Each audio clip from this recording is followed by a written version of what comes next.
What's the perfect temperature for swallowing? Well, I mean, 69, of course. Yes. Okay, I'm gonna have to get our artist to do a Swalloween T-shirt. Well, actually, no, because I mean it's already passed. I'll do it next year. Maybe we'll do a Cucksmith T-shirt. Or no, Cucksmith. Why a T-shirt? A Cucksmith hoodie. Yeah, we'll do a These dudes, Cucksmith hoodie. man.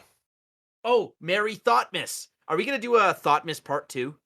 Or I guess Thoughtmas Series 2? Oh, another new series of Thomas. Do you have Maybe. more Thoughtmas stories? I mean, there's a ton of stories. Hell, Stories that people haven't heard before. well, I may do it again. I'll dig in the bag. I mean, so 12 often. Days of Thoughtmas almost made me kill myself because it was like getting a video out every single day.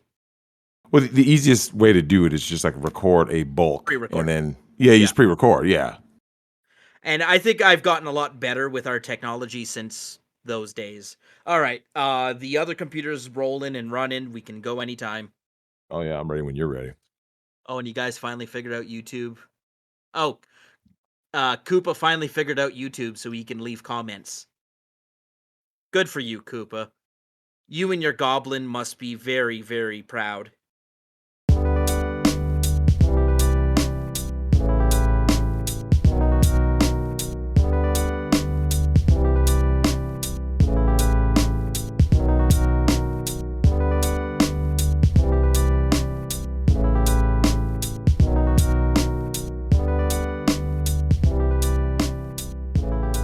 Hello, everyone. Welcome to episode 48 of the Migtown podcast, your only weekly source for CPT that runs on a different month of the year.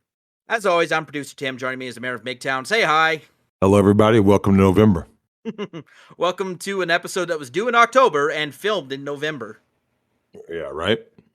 Yeah, the week was that was quite a week, man. Yeah. Well, why don't we, I mean, I think we deserve, I think our audience deserves an explanation as to why we're going to be so late with this episode.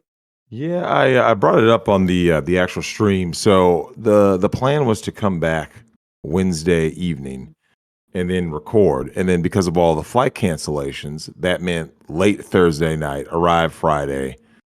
The next thing you know, grab the daughter after handling a couple of errands, as in renewing the license. Grab my daughter, go straight to Nick's, record at Nick's. Saturday we're busy all day. Go on the Flashcast. Then it's Sunday. Take my daughter back to her mom after, that's a 2-hour drive plus. So before you know it, like you really like lost out on like a whole week, just gone. Like the week just evaporated. So it's like, wow, that was terrible. And then of course it was straight into the live stream. So we went straight into Swalloween. Then I got up this morning, showered up, went to work, got some stuff done after work, and then now here we are. So yeah, it's amazing how fast time can just just kind of burn like that. The Swalloween live stream, it was a lot of fun because it wasn't so exhausting. It was just it was a 4-hour 10-minute, 4-hour 10-minute stream, which is very short by our standards. It was fun having Phil and RPM on there. I missed RPM. I missed his laugh. Yeah, I know. He's got the best laugh in the business. I mean, he basically is an evil like Bond villain. Which is great because Phil is the perfect James Bond. Yeah, right. He's James Bond, and then our man RPM is the actual villain. The name is Bond. Phil Bond. I'm telling you, man. He just every time I see him, he reminds me of Simon Cowell. Not inaccurate. Well, he says that he's gotten that. I feel if we ever do a live stream without him, we're just missing something. I'm telling you, it's the Brits, man. You got to have them around, especially when they have Bell. In his case, he's got Bell next to him. One of my guys was actually watching it with his girl, and she was like curious, like what's the doll doing next to him? So she had like no clue, and he just like looked at her like don't ask.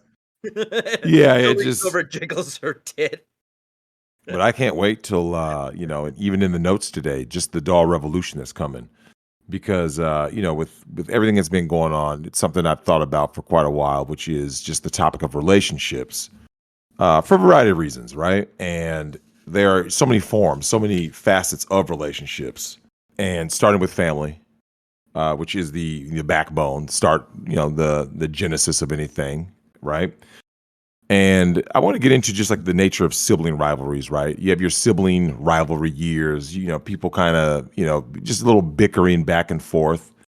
And you think about your relationship with your family members, your brothers, your sisters, birth order does matter, right? If your relationship with your sibling a lot of times has to do with the birth order, if they are younger than you or older than you, and also if they are male or female, right? And these things matter. And there's always that question, right? Does it stop with age? I've seen people who have sibling rivalries, into their adult years. You're kind of like, are you serious? Like, whether it be, she got married before I did, and you'll see this very often, much more with women. With dudes, the only way that guys really get into this is it becomes like a measure of success in terms of like financial success. Is usually where guys kind of tend to have that rivalry that goes on and on.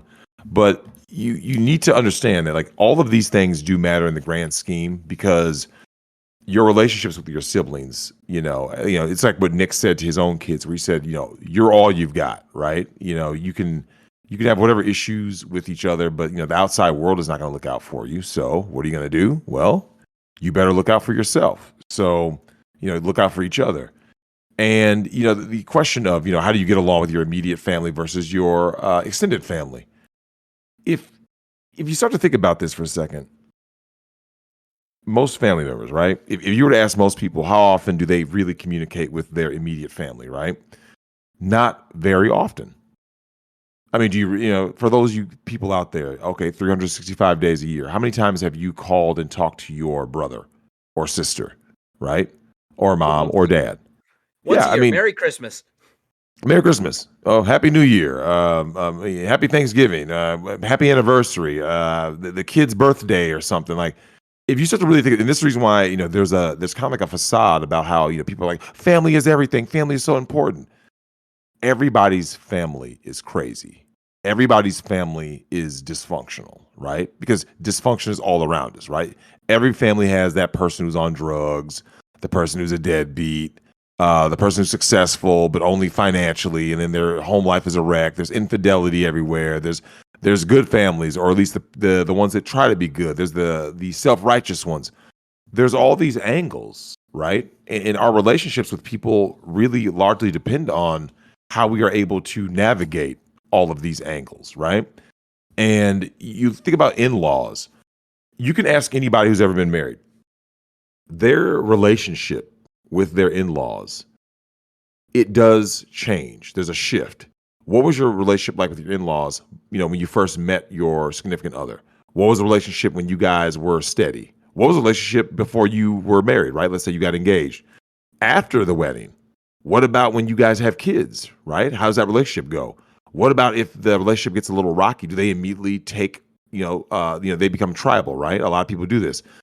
You'll see this in a lot of relationships. When there is any trouble, the people on side A side with their person, right? It's like almost like their team. Like, I'm going to side with my team. People on side B, I'm going to side with my team, rather than saying we should be siding with the couple's team, right? And all of this is one of those things where you look at it, you're like, wait a minute.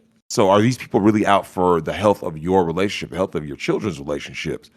And, obviously when it comes to parental relationships that we have with our children, things like that our children have with us, are there any barriers that are going to, interfere with these things? Because at the end of the day, when you think about a relationship that you have with your family, the reason why I bring this up is because, I mean, let's face it, people out there, you keep hearing, especially in the manosphere space, people say, but I want a family. I want a family. I want a family. You think to yourself, okay, so you say you want this family. But let me ask you guys this, guys and gals. Look at your own relationship with your family, right? Extended family, immediate family. And then ask yourself, how is yours going to be that much different? Because most people, Tim, would you agree that if you went around and did like a survey, most people don't interact with their family? So obviously we're not talking about people who don't live in the same state, province, whatever. Like, so long as they at least live in the same, let's say within, how about 100 miles, right? I don't know what that is in kilometers, but if they live a respectable distance away from each other, right? Within 2 hours driving distance max. How often do you think the average person sees their family members? If they say that family is everything, how often do they actually see them and engage with them? If they're that close, maybe once a month at best. Yeah, Probably at 4 best. times a year, 4 times a right? year, right? Easter, Thanksgiving, Christmas, summer Yeah, vacation. maybe a barbecue or birthday party somewhere in Yeah, between yeah, there. but Maybe July yeah, 4th. a Super Bowl party, so like just some random event, right? But for the most part, we can just basically get it down to like the major holidays, or at least the Christian holidays, if you're out in the West and that's what you celebrate. So a few holidays, a handful, and maybe a couple of other events, right? In 365 days, people claim that they're always busy, right? They're always this, they're always that. Yet, oh my God, I crave a family so much. All I ever wanted was a family. Well, how much time do you think you're going to spend with these people? But domestic violation skyrockets over the holidays. And yeah, these are the same people that'll tell you that they crave this family thing. And it's like, dude, most people can't stand their family. If you really get down to the nitty gritty, most people don't like their family. They don't want to spend time with their family. When they're forced to spend time with them, they minimize it, right? Like, hey, we're flying in to see, these people, right? Our family members. Within 2 days of Thanksgiving, the Black Friday deals, they're already on a plane back to wherever they came from. It's like, so I thought you wanted to spend time with these people. I can't stand them. It's almost always, it's for appearance's sake. I feel like this is projection after you were just, complaining about your mother still being around. Oh, I think she saw part of the stream because she asked me about it when I came home. It's like, what? So, when you really go around, like when you really start to ask people how much time they're spending, trust me, it's not that much. And when they do spend it, if they aren't arguing about politics or religion or something, right? A lot of people are just either going to be watching the game or, on their phone, right? Like, it's not like people are sitting around doing kumbaya, right? And it's something that it's always kind of bothered me that people have always emphasized this. I'm like, I mean, you think about a family reunion, right? You see these people, and especially the people who are like out of state that you don't get to see very often, that you actually do click with. You're like, oh my God, it's so great to see you. Those you tend to enjoy, right? Especially when you're a young kid, the kids you grew up with and stuff who are, 5, 6 states away, they're so far away that you pretty much only see them at family reunions. And that's all good and great, and you're having a great time. And then after that, you're kind of like, okay, you go back to your normal life of not really seeing these people, not really talking to these people. And with all the different types of familial relationships we have, if we're going to start saying that we care so much about this family structure, how come the actions don't reflect that in general, right? With most people. And then, of course, we move on to the romantic side of things, right? In the romantic relationships. Well, there's a phase, right? Everyone knows the phase of most all relationships, right? Because I mean, 99% of relationships are complete failures, right? If you're only going to count the people who are happily married and going, oh my God, my life is I can't imagine my life being any different.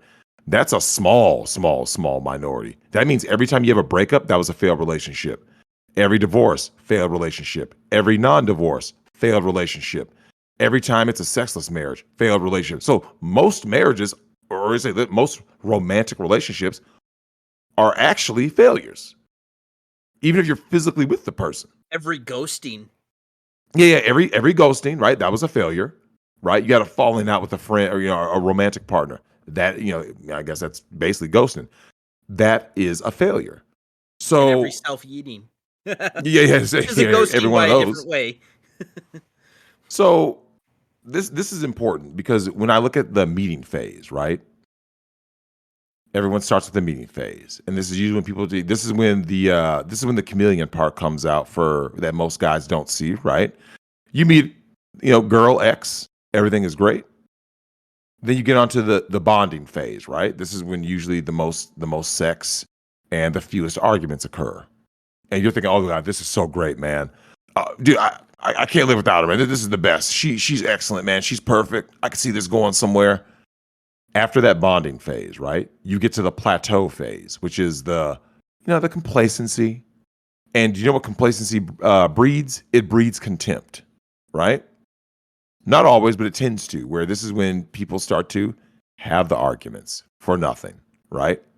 They start to maybe download Tinder, even though they're in a relationship, right? And before you know it, you're thinking, well, what happened? How are we starting to have fights now? I mean, don't and it's almost like that meeting phase and especially that bonding phase. This is when it starts to seem like a distant memory. And then you wind up, of course, in the decline phase, right? Where there's probably more arguing, more distance, right? You could be living in the same house together, same apartment, same townhome, same condo. Yet, this is kind of like what Robin Williams talked about, where he says, the worst feeling in the world is not being alone, it's being with someone and feeling like you're alone. And I think a lot of people can relate to this, men and women. I mean, I've had women who told me what it was like to be in certain dead end relationships. It's just a matter of usually it's the guy who has more to lose in a relationship, which is why I'm speaking from that perspective. But yeah, it's one of these things. You think about these declines of relationships. It's not that long. If you ask most people, what is the average length of a relationship? You can go out there now, especially now with hookup culture in full bloom. Ask people what their longest relationship is, especially like a lot of these young kids. Let's say people 25 and under. Ask them what their longest relationship is, man. A lot of them have never made it to a year.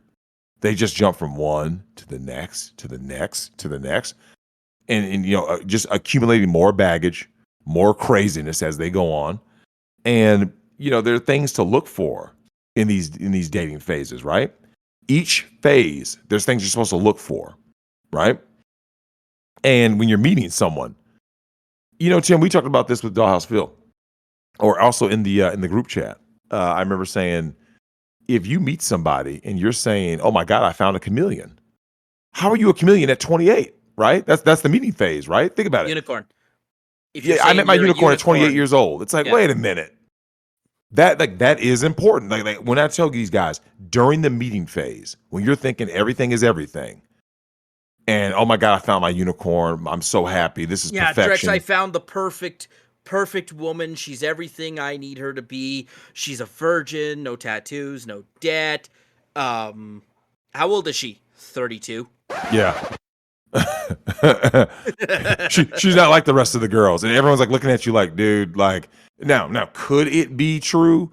Okay, it is possible. It is not plausible, right?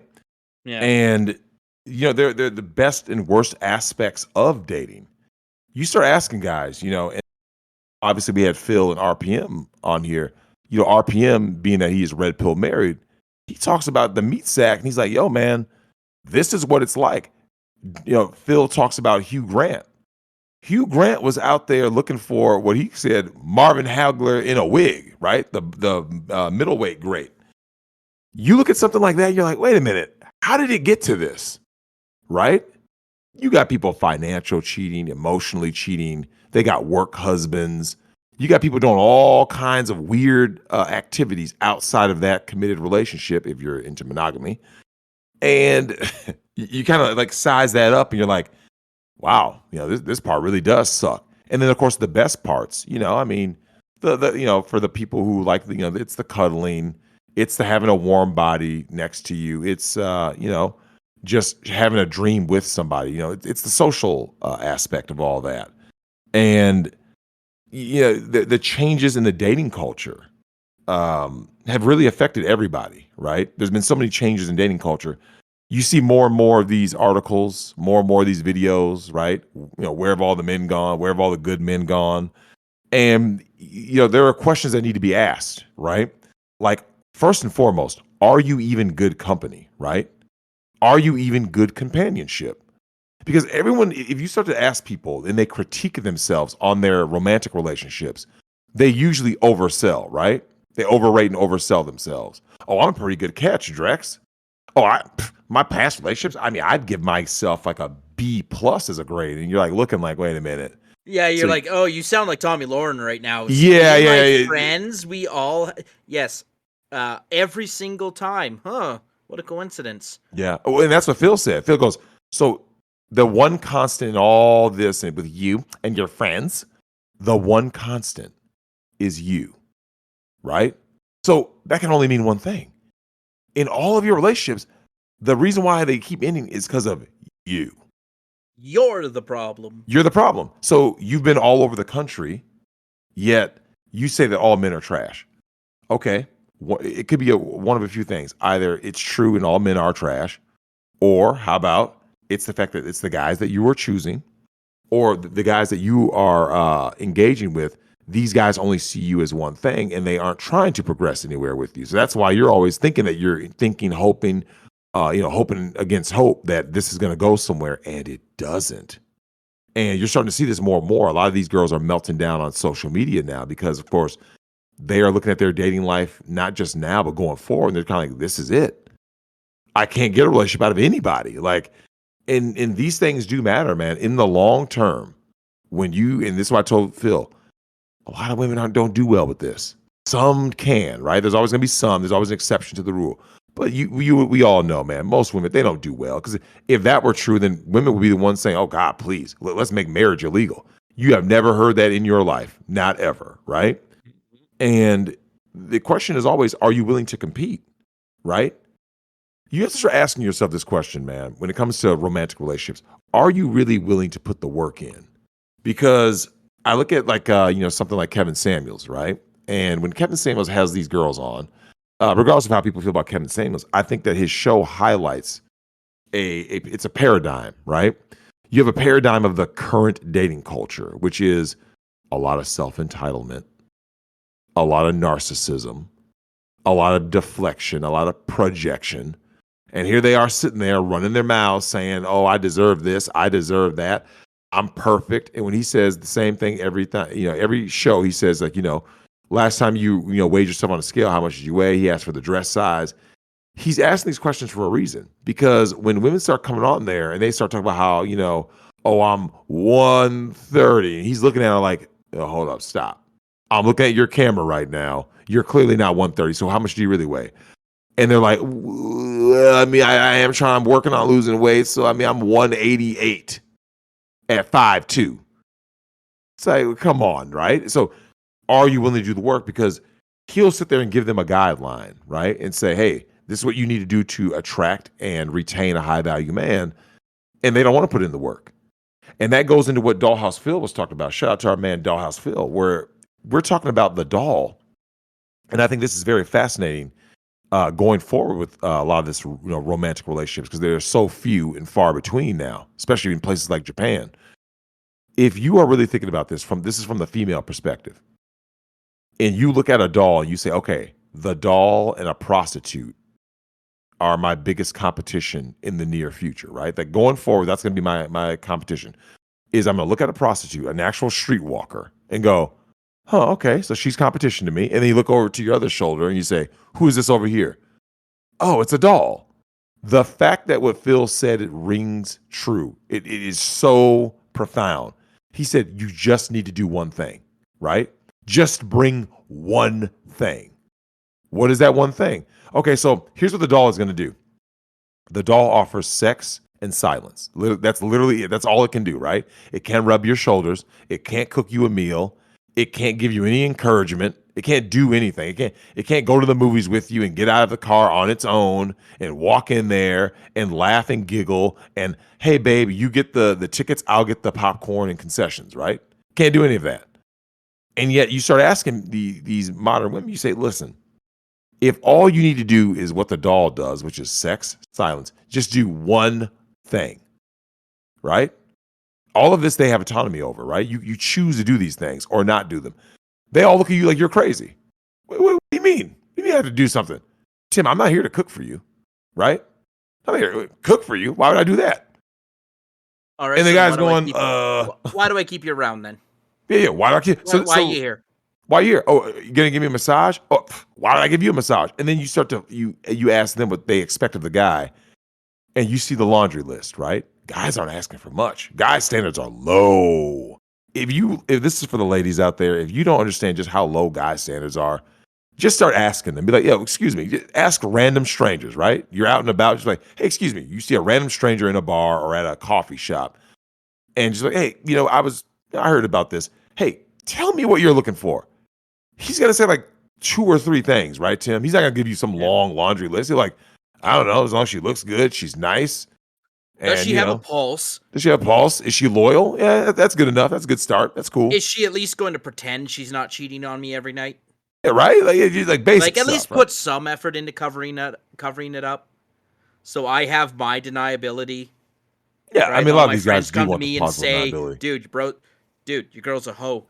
And you're like, "No, no, she's not. Have you looked at her phone? I don't need to. I trust her, Drex. I I trust her. trust her." Well, and one of the main issues with relationships is that there's a lack of trust and a lack of honesty. Do we need to get back to it? Of course, but we need to get back to that just in the social fabric because let's face it, that's one of the main reasons why there are so many problems. It's a lack of trust, integrity, and honesty anywhere and everywhere in the No one greater trusts the culture. media. No one trusts the government. Yep. Oh yeah, don't worry. I have those in my notes, and that's the thing. If you don't trust anybody, when people start getting to that, they end up doing is that they look inward, right? They look inward. They kind of sit there and they say, "Hey, well, if this is what I have as my options out there to deal with, I'm just going to kind of dive into myself, right, and have my own hobbies." Speaking of relationships, what is your relationship with God like? Yep. But for some people, that's really important. The mom that called in at the end of our called in stream on Yep. Thanksgiving, right? Hey, Thanksgiving. Hey, Labor Day. Wait, hold on. What holiday were we at? We lost track. It was Canadian Thanksgiving. The Canadian thing. Okay, yeah, okay. Canadian Yeah, the Thanksgiving. mom who called in at the very end of that show. Hmm. Um, she it sounded like her relationship with God is very strong. And I Yeah, think the and point and you're it trying to fostered make a is that better relationships with the kid. you do need strong relationships, right? Whether it's with God or your family or friends or your girl. Well, you just need strong relationships, period. Because, like you said, if someone says, "Hey, what are your relationships like?" If all of your relationships are weak, right, and that's like the Yep. whole thing. Inspiration for this show is like it's almost like a gut check, and start looking at your relationships, and it's like, okay, uh, your relationship with your immediate family, meh, extended family, meh, working relationships with people, meh. If you're a religious person, God, they're like, meh. As you start going through all the list, you're like, so you don't really have any strong. If the most you can say is that, well, hey, I mean, I have online relationships, right? I Uh-huh. have my OnlyFans girl, right? She's mine, Tim. She, she loves me. And it's just like, but you start to see that. As much as I love the guys both in our server, now our fans are a different story because they're our fans. Hmm. Your fans mostly, but um let's take Ricada's Discord server for example. Hmm. I love the guys in there. They're pretty cool people to hang out, chill with, play games, and talk to. But that's not the measuring stick for my relationship, Drex. Yep. Because I don't even know any of their real names. Yeah. Okay. Watch this. You don't know their real names. You've never like broke bread with these people, right? You've never like been out in the real world doing real stuff. All the stories that I have with Nick, every single story of mine with Nick's is real life, right? Yep. Nick and I watched this movie. Nick and I were playing with the kids. Nick and I went to Lady Racket's grandfather's birthday party with the kids and all the family. Like every one of these interactions is real life in the flesh, right? When your life, you end up having these tainted relationships with your family, with like you said, with God, with from the business standpoint of you're maybe you're unemployed right now, maybe you have a crappy job, you have a bad relationship with your career, right? In a sense, that's a relationship. If you actually like look at how careers are defined, it's no different than your relationship romantically, right? You have to put work in. You don't just get the job and go like this because that's what you're starting to see, right? Tim, we have a lot of especially females out here, right? And there's a good sizable amount of dudes. They're good at the interview process in the relationship, right? They put Mhm. on some nice clothes. They send their representative on a date to a coffee shop or a bar or a restaurant or whatever, right? They send their representative, right? Oh, I'm a cool guy or I'm a cool girl. I'm really chill. I'm this, and you're kind of like, once again, Tim, if you're meeting a unicorn at age 32, you know she's not a unicorn. That doesn't make sense. Yep. So when you go out in the world and a person is saying, "Hey, man, I'm out here kind of doing my thing and I'm not getting the right result," it's like, wait a minute, are you really doing your thing though? Because or is it just that you're picking poorly, right? It could be a bit of both because that's what you start to see in like the Tommy Lauren Men Are Trash video. You start listening to this. You start listening to Lauren Southern. You start listening to Sydney Watson's. All these chicks out here, and the dudes too, right? Just like the PUA guys. You start to get a grander picture of what's going on. And in these romantic relationships, that's where we talk about HMTs, right? Yep. You know what? We talk about HMT. HMT is the collision of reality and the blue pill simp. Yep. Yeah. Okay. The HMT is the collision of reality and fantasy, right? It's the exact intersection. You had a In the fantasy in your mind. mind in the Yep. mind of a blue pill simp. Yep. Oh, she's coming home to me. She's my queen. The world is wrong about everything they've said about her. I don't care if she has an OnlyFans page. I would never check her phone because she would never do that to me because I love her. I don't talk to anyone else because the guy has no options, right? And all of a sudden, he sees her on the hub getting ran through, right? Finds out that she cleaned out his bank account. He's going, oh, no. And then he goes crazy. You see the stages of what is it? Yeah, the stages of grief in like the span of 20 minutes, Yep. Oh, right? yeah. The The changing denial, the facial rage. expressions. Yep. Yes. No, Drex, she'd never do that to me. Why did she do that to me, Drex? It's my fault, really, Drex. Well, you know what's sad about that?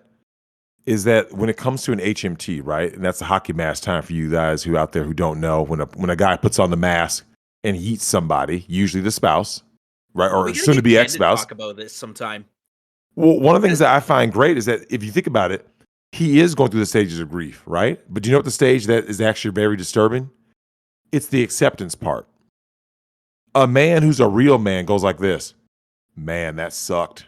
Maybe it did hurt, right? It's okay to say you were hurt. Like that doesn't make you soft. To just say, yo, man, that really did hurt, right? Like I was in a relationship. I thought it was going this way. It didn't go. Maybe, maybe you went through a tough divorce, whatever. It can hurt. And then once you accept it, the question is, how do well, you respond? it's like what Cleveland did when Loretta cheated on him with Quagmire, right? Yep. What you did hurt me a lot, and I deserve better than someone like you. Yep. And then he left. He said, "It's over. I'm not Yeah, taking well, you back. I'm not forgiving you." he ended up getting with a single mom, but that's a whole nother story. Well, that was just Yeah, thrown Cleveland in show. there. But But the reason why yeah, that was important is that Cleveland just walked away, right? Like that's the real thing that we take away from that. Because like, because the wrong acceptance is, well, Drex. I mean, it's inevitable to happen, and I guess I was just unlucky. It's like, no, you're not dealing with this in a healthy way. yeah, it's not just being unlucky. And the reason why we have to constantly pound this into guys' heads is because a lot of guys out there are trying and trying and trying again and failing again. So they try again. And I'm sitting there looking like, yo, man, you gotta change up the very strategy that you're using. And you think about the reasons for infidelity, right? And like, I talk about the Hugh Grant situation, but it's like there are ways to combat infidelity both before it happens, right? And then of course there's allegations. And and all of this stuff, if you think about it from the male perspective, when he's looking at his woman, it relates to hypergamy. She's always chasing a bigger, better deal. Even if you have all the money, you have a nice house, nice cars, everything, she could still be out looking for side action. And then for the women out there who got with a guy, either he's the bad boy who never commits, and she's trying to make an honest man out of basically a deadbeat, or right, or you have a situation where the woman is solid. The guy's just like, hey, maybe he's out running the streets. And there are, you'd be amazed how many guys do this. Like, Well, there'd be it's a the high lot of risk guys. affiliate too, because I mean, they'll Yep. get with these gangsters, these Yep. thugs, these right. Um, And then beat it. Here they are beating them down. Here they are, just demeaning them and hurting them and stuff. It's like, well, I mean, you kind of and asked for this. and their justification is the exact same as the blue pilled simp. Well, Drex, it was my fault that he hit me. Oh, absolutely. They always put it on themselves. And being able to, you only take responsibility for what you actually did. The idea of taking responsibility for something that you didn't do is insane. I mean, someone else, did something horrible. They committed their whatever actions, right? Destructive actions. And then you're blaming yourself for their actions. That doesn't really make sense. Like, well, they only hit me because it was my fault because it's like, wait, you were literally just sitting there. Like, now if you actually did something, even still, Why does that have to be the result, right? It should be more of like you said about Cleveland. He just upped and walked away. He's like, "Yep, whatever, I'm out." Oh, but he gave And and I think they animated that scene very well because whether they intended to or not, they showed Loretta was actually had this huge facial expression from "I don't give a shit what you think" to "Oh no, what have I done?" Like for 1 second, a woman actually had to deal with the consequences of what she had done, right? well, yeah, it's a matter of her losing what she believes she was able to go back to, because that's really And what this boils down and to. maybe she was feeling sorry for herself rather than actually learning her lesson. Those t Mhm. Don't mistake those 2, right? That's a very important, Drex, is when you catch women in lies or when you catch them messing around on you, And the they're not crocodile tears start. sorry. They're not sorry because they, cheated on you. They're Nope. sorry they got caught. Yep, and they have to face consequences, potential consequences, and, Yeah. that's why you never take them back. Well, and, you look at the dating market itself, right? When it comes to the relationships between, the genders, let's look at who's got the best dating market, right? We can break it down. We have gay men, straight, heterosexual relationships, Furries, and then diaper lesbian furries have the relationships. best dating market. Yes. Well, when it comes to the les relationships, right? Oh, They there's have so the much highest rate, domestic abuse. so the highest rate of domestic violence, lowest rate of sex, right? All kinds of problems. Total shit show. Okay, that's the relationship on a romantic level with them. That's why just Google the term lesbian bed death, and you'll see what I'm talking about. A lot of them are just roommates, right? That's why we have a term called the non-divorce, and this is true of heterosexual couples too, right? Where you'll have the non-divorce, where the man and the woman are literally living basically separate lives. They sleep in separate bedrooms. Maybe the guy sleeps on the couch. Whatever the case may be, they're just it's like an empty shell of a relationship. So they're in the same house. They even walk by each other, right? They share the same physical space. And if you ask a lot of kids, especially ones who came from divorced parents, they can definitely identify with this because they're like, "Hey, man, I remember being that kid. I had parents who didn't really talk, parents who didn't love each other, parents who didn't like engage with each other. They were just basically roommates, non-sexual roommates." Then, like I said, you have the heterosexual, and that kind of fits into them. It can be, it is what it is, right? Plus minus. Most modern heterosexual relationships, it almost always involves some form of infidelity or emotional cheating, whatever you want to call it, because there's just an abundance of options is what caused that, right? So many options, so many outlets and avenues for someone to get. Like, oh, I want to get on Tinder. I want to get on Bumble. I met this guy. I'm in the workforce now, so I can go meet this random dude. And the guy is over here is thinking, like, hey, man, if I'm not getting my needs met, guess what, Tim? I'm just going to go ahead and go on Seek an Arrangement, or I'm going to go on OnlyFans. We just highlighted on Nick's show the OnlyFans girl, right? She's an OnlyFans mom, single mom, it sounds like, who was volunteering at that school in Florida. Oh, was it Florida? Yeah, Florida mom. She's Always Florida. volunteering at the school and gets exposed for being on OnlyFans and gets kicked out, right? And of course, now she's suing the school. We all know what most likely happened, which is simply a guy was subscribed to her OnlyFans. The wife found out. Rather than fight her own battles, she basically, with the threat of the state, right? Because you can get divorce raped. She's like, "Oh, you better go over there." And she, of course, she used shaming language, right? Called him sick, called him, a perv, and all. I'm sure all those kind of things they usually do. But when the time came, it basically was like, "You have to go fight the battle that I created." So he had to go to the school and report the woman. We know that's most likely what happened. And that's just the dating market for the straight man. Look at all the risks, right, Tim? Me Too, divorce How grape. soy how soy would a man have to be to look at a girl well, first of all, you're a simp for being on OnlyFans, right? Paying these hoes to bust it open, Yeah, it's unacceptable.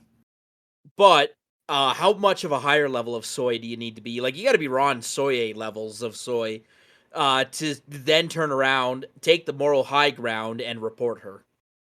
Yeah. But that here's the thing. We do It's to th be like, we expected. speculate, right? Someone got caught looking at the no-no, and then they had to go deal with it. But it's also possible that there was just some blue pill soy who's like, "Oh, I know who that is. Oh, she's teaching my kids. Yep. Oh, I need to report her." Yeah, it could be. Yeah, like snitching on someone like that. That's pretty lame. But you look at just the nature of what that is, right? Just the idea of the basic premise is someone didn't get their needs fulfilled in their full-on relationship, and now they're seeking outside attention, outside validation, outside favors, right? I think the Gruden Gratification. emails taught us something, and it's what Goff said, or yeah, no, not Goff. Carr. It's what Derek Carr said. Uh, but open up anyone's email server. Yep. You're gonna find a lot of stuff you don't want to see. Yep. You don't I want to mean, see. that literally is anybody. That's why, I mean, So the what are you relationship. doing taking the moral high ground, right? Saying this person on OnlyFans shouldn't be around kids. No, Catholic priests should not be around kids. All And right, yet there's a lot of people who Catholics. people who think that cuckoldry or pegging or drag queen story hours, they should not be around kids. Yeah. I mean, they're going to infect them. Well, and you look at just the nature of that. In one hand, you have the positives, you have the negatives of the relationship between heterosexuals. At the top of the food chain is the gay couple. They tend to have the most resources, right? Because they're not being expended on kids. To raise a kid now, look it up. It's around roughly $250,000, right? So gay couples are now getting the best of both worlds. They're getting the companionship, the sexual relationship, without having to dole out cash for some little crumb snatchers. And they have the best dating market. Like I said, I've always said this, Tim. If STDs did not exist, can you name anybody who have a better, dating market and hookup culture, right? Because without all the like I said, all the diseases and all that stuff, they could just run amok because guys have roles, right? The guy's like, oh, the top, there's the bottom, or their switch or whatever. They have clearly defined roles, and they just do what they do for their gratification and keep it moving. Unfortunately, we're not going to get that. I would But say, I would say amputated goblins and Koopa have the best dating market. one of the things that doesn't get talked about enough in relationships, and this can go for romantic and anything else, right? Our families, all that, our friendships, business. One of the things that doesn't get talked about enough, and this is especially like in hookup culture, you see this, is what is the role that time plays in our relationships? Because I've talked to a lot of women about this over the years, and these women will say things like, "Oh, Drex, I really do want marriage. I want a relationship." And you start going through their day, right? Let's say, okay, take me on a day in the life, a week in the life, a month in the life. Between work, there's a whole lot of single moms out there now and all that, right? Well, guess what, Tim? They don't really have time. They only have time for hookup culture. It's like, okay, well, if you're working, let's say 55, 60 hours a week, you got to commute, you got to sleep, you got to eat, you got to do it. By the time you get through all that, it's like, what do you have time for? See, the idealized version is starting to crack, and that's what we're starting to see. And who gets you through all of this stuff, right? When you're going through the craziness, it's your friends. You know, I've talked about this on the friendship episode, right? It's your friends. You look at the importance of friends. Well, hell, even modern jobs, the best way to get one is to come off the referral of a friend, right? It's the one of the big perks is that, like, hey, this guy recommended me. If we had guys talking about the amount of applications that, Nick talked about this, the sheer volume of applications, and they're all online now, right? You can't walk into a store and it's like, Yeah. what are you talking to me for? Get online. You're now one of, like, 8,000 applicants for a single job. Well, you're not known. But when you have that physical touch with somebody, you say, hey, this is my friend. I can vouch for him, give him a shot. That seems to work a lot better, right? Oh God, that's the only way to get a job nowadays. I agree. I truly believe It, that if it you don't have that it's next to impossible. it's funny because I just realized while I was editing last night's live stream, I had my browser open, right, and I had my favorites bar. So you guys got the peek at the thing that I put on my favorites bar. Did you notice? I didn't see it. Yeah. It is a link to see who won the Calgary Flames 50-50 draw, which is our local hockey team. Mm. Drex, playing the 50-50 is probably more likely to pay out than me sending resumes through these automated systems. Because most of them are going through job websites, right? Like, Hmm. Workopolis, Monster, ZipRecruiter up here in Canada.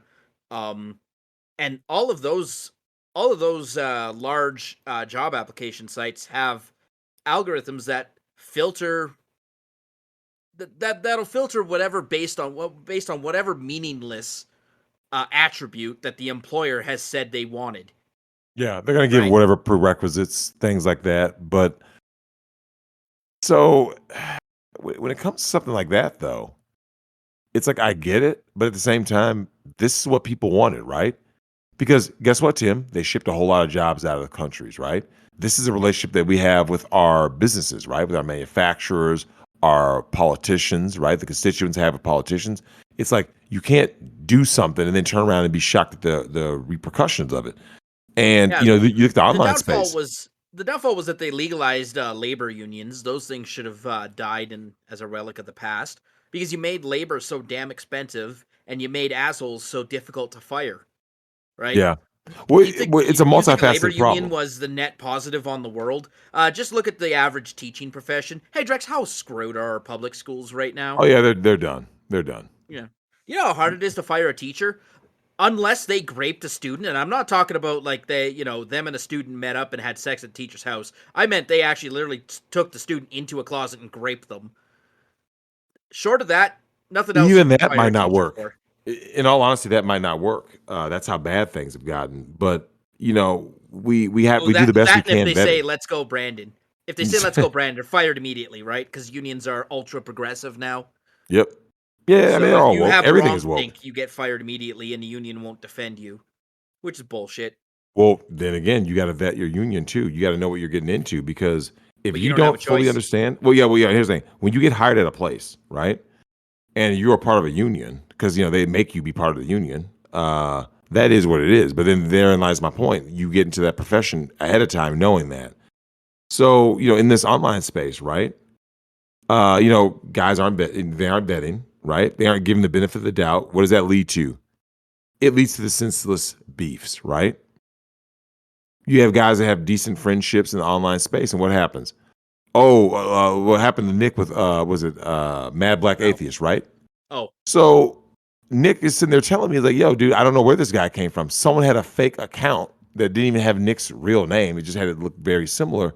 And they're saying a bunch of off the wall stuff, and he starts responding to the real Nick. And it's like, wait a minute, dude, hold on. Whatever happened to those relationships that we form, right?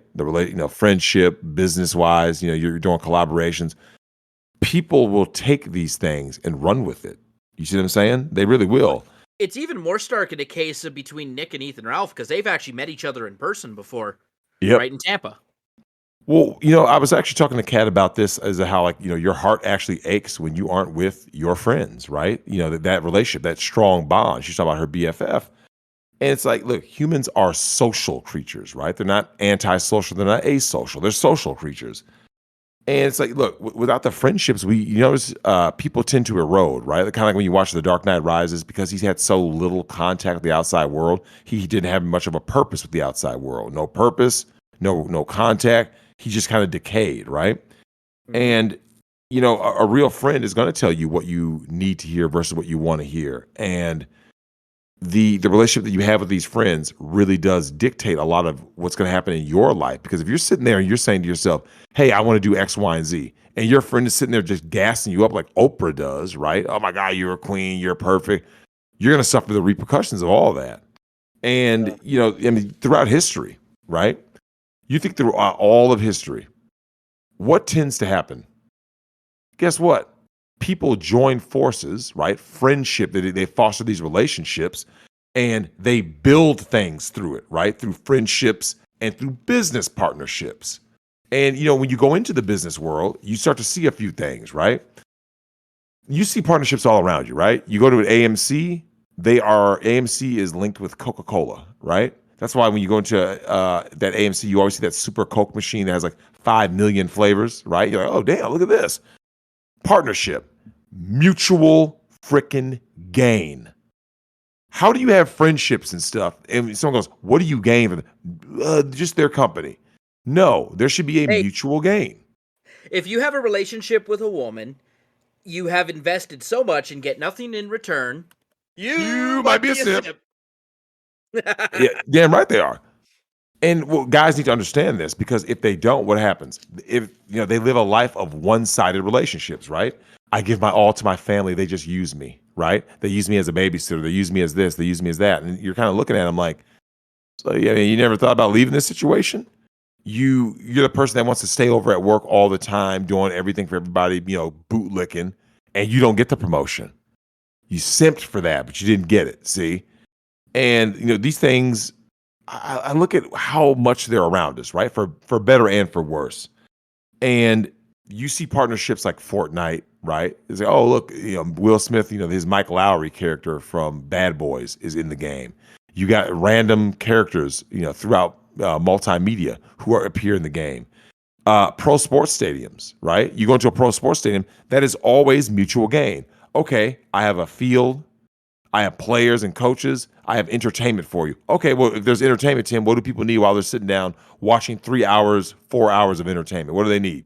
Beer, Beer, food, whether it be popcorn. nachos, hot dogs, they need Yeah. bathrooms. Like every step of the way, there's equal value. Because watch this. Take one of The those things bathroom's away. sponsored by Coca-Cola. Yeah, right. Well, seriously, take one of these things away, right? Take one of these business partnerships away. All right, now you're at the game, and there's no, you were just saying that, for the sake of argument, if Coca-Cola didn't exist, nobody would exist, right? You take away Coca-Cola, and you're saying, okay, so now I can get to a game, I can watch the game, I can eat food, but I have nothing to drink. I'm literally, choking, and yet they don't let me bring water into the stadium. You're screwed. See, they all have a purpose and they all help each other. They piggyback off one another, right? And let's face it, the goal is always mutual, right? And you vet your business partnerships for this reason, right? And Nick said no. I'm glad Nick said no to representing the cartel guys, right? He's sitting there saying, "Hey, guys," so they're talking to him. He says, "Yo, man, I know some guys," and Nick is like, "Yeah, no, I'm good." He's saying I'm good because he knows that puts his family at risk. You see what I'm saying? Like, Mhm. yeah, you can have a decent relationship with somebody, but also you still got to do your background check, right? Do a little digging and use common sense, right? Your own discernment. If someone's coming up to you saying, "Hey, I know a cartel guy," well, what happens if you fail a trial, right? You go to trial, you fail, and he says, "All right, you know what? It's time to go ahead and put your whole family up on a pike." What are you going to say? You could have avoided that by just staying out of it and, what I'm saying, not having to worry about getting all the money, but it's like you still kept your life, right? You kept your life, you kept your sanity, you kept your family's lives. I think And the biggest assumption is that because Nick is a small legal practice, that he mhm, needs the work and he needs the money, yeah, right? like they're almost like preying on his perceived desperation. Like, well, he's got to Yeah. be desperate, man. He's in this position. He's got Yeah, he's 5 got this kids. small law firm in this tiny town. He can't be getting that much work. Yeah, he can't be getting much work, so I'm going to offer him, the role of a mule just once, or to protect a mule, to represent one. And there's these things He, that oh, what's that? Nick is very fortunate that he doesn't have to give in to that trap. Mhm. Well, most 'Cause I know traps, I mean, are things that you want to give into. I mean, let's face it. I If mean, you look, if are someone in came and flashed a lot of money at me, I'd probably fall for it because I don't have a lot of money. Well, it depends on what they want you to do, though. Like when someone says something like, be a mule. Like most of those people truly believe that they're just going to do this one job. They could watch 20 documentaries, right, on mules, right, cartel mules, and they could say, okay, I just saw my 20th film, and then they are offered something, and they'll say, oh man, I shouldn't do it, but I'm so desperate, I'm so broke, and someone's going, wait a minute, you didn't just see that it's never over? Yeah, no, but he said this. I don't believe he would do that. It doesn't matter. Like a lot of people want to be stuck in that delusion, right? Yeah. And they want to and they embrace it and they just move on with it. Like, oh yeah, this is what I'm going to do. I'm going to sit here with a delusion, right? That's going to be my reaction to the business world, my relationship. Not, hey, I'm going to come in, I'm going to work hard and make my money and do something for myself. No, it's going to be like you said, someone licking toilet seats, right? Someone licking a Yeah. boot, someone I licking mean something. I can't really I can't judge too much there because I'm we're about to see what I'm willing to do for a PS5 very soon. Uh, So well, I even don't that know. meme, actually, as bad as it may be, it still represents a business choice, right? Yeah. Okay, this person has the resources, you have the sexual access, right? Even if there's a 55-year gap. You know what I'm saying? It is what it is. So this is going to be the future, right? I mean, it's going to be, I've always said this. Basically most of our relationships going forward will be purely transactional. You see what I'm saying? It'll be, oh, Right. you have this, I have that, let's do it.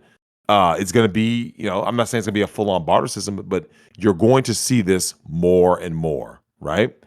And I mean, when it it kind of comes, is a transaction already. Like the you mean reason like I'm with here is OnlyFans? because I can produce this show. Yeah, yeah. You need someone that's behind the scenes, in front of the scenes. Like there's always But like it's loyal when too. you go cheap though, right? When you go cheap, you get Alec Baldwin on the set of Rust. You see what I'm saying? Yeah. So like these things are very volatile. When people, just like you said earlier about the cost of a lawyer.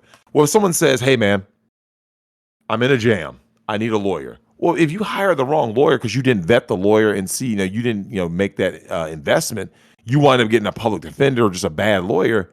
You Don't be shoot shocked yourself when in you the get foot. hit. Yeah, you shot yourself because now you're getting that max sentence, right? You're going, wait, Yeah. 83 Wait, years? I'm doing 3 years for a possession. Yeah, and someone else walked, right? You literally look at the guy right next to you, going, but he just walked. What happened? What was the difference? Well, whether Because it's he had him or that $1,000 guy's call. family. Yeah, that look, when a lawyer is telling you that their retainer is 10 grand just for them to even like review a case, 10 grand, it's like, God. But by the time you Yeah, get out we of it, we just don't have that kind of prices up here. yeah, I'm telling you you, I can get any legal case settled. I can get it started for $1,000. I can go to yeah, any good law luck firm here. here in Calgary, and they will talk to me if I have 1,000 in my pocket. That ain't bad at all. Yeah, here I think especially like in family court, I know like the most retainers were in that 3 grand range.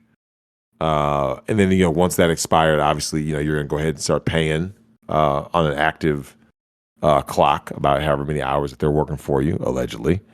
Yeah. But when it comes to friendship and Oh yeah, business, fucking Lemoyne. oh Jesus. He billed Vic because well, when they got the case dismissed, right, they were able to argue for fees. So Mhm. Vic had to pay Monica and Ron's fees. Oof. And Jay Sean Lemoyne billed Vic, essentially, or allegedly he billed to watch Nick's videos. Wait a minute. How's that a thing? That doesn't make sense. Well, because Nick is, they wanted to drag, how badly they wanted to drag Nick into Vic Mignogna's stuff, right? Yep. They wanted to go after the GoFundMe. So Jay Sean Lemoyne, a lawyer, is sitting at his desk watching Nick's YouTube videos. Well, he's got the clock running, and he allegedly sent a bill to Ron for that time. Oh Now, wow. what is the length of an average Nick stream? 3 to 4 Yeah, you're hours talking, yeah, 3 4 hours. Yeah, in general. every night, Monday to Friday. Now, not every single stream had to do with Vic, but how would you know unless you watched? Hmm. So Jay Sean's sending these bills to Ron, allegedly, uh, billing him for watching Nick's videos. Now, here's the thing: Ooh. Judge Chupp thought that Lemoyne inflated that bill unnecessarily, and Jay Sean only has to show the court what he wrote down for his billing, not what he actually charged the client, because that's confidential, Yep. right? So he could have said, all right, here's the hours I worked, but I'm only going to bill you half them. Yep. Okay. And then you can just pay me whenever you can pay me in 2 years, right? I'll give you 24 months to pay me up total, right? None of that. We're not privy to any of that info. We Nope. just know here's the hours he submitted to Ron. Yeah, that's why they always say in court cases they say the expression undisclosed amount, right? Like, oh, Yep. we settled out of court for an undisclosed amount. Yeah, attorney-client privilege. It is what it is. But The that's funny. Jay Sean was actually Jay Sean was billing Ron and got Vic to pay for watching Nick's videos. That's painful. But I That's mean, how what are you lawyers expecting these inflate people? costs, man. Yeah, well, yeah, they'll just say, yeah, I worked X amount of hours. Well, no one can confirm or deny. And when it comes to friendship business, right? I like, obviously, you see this also in movies, right? You'll see Quentin Tarantino get with the same actors, right? Oh my God, Samuel Jackson's in here again. I think he's had 6 or 7 movies with Tarantino. He's over here with this actress. Uma Thurman's been in multiple movies. Michael Madsen. You saw this with Alfred Hitchcock with certain actresses.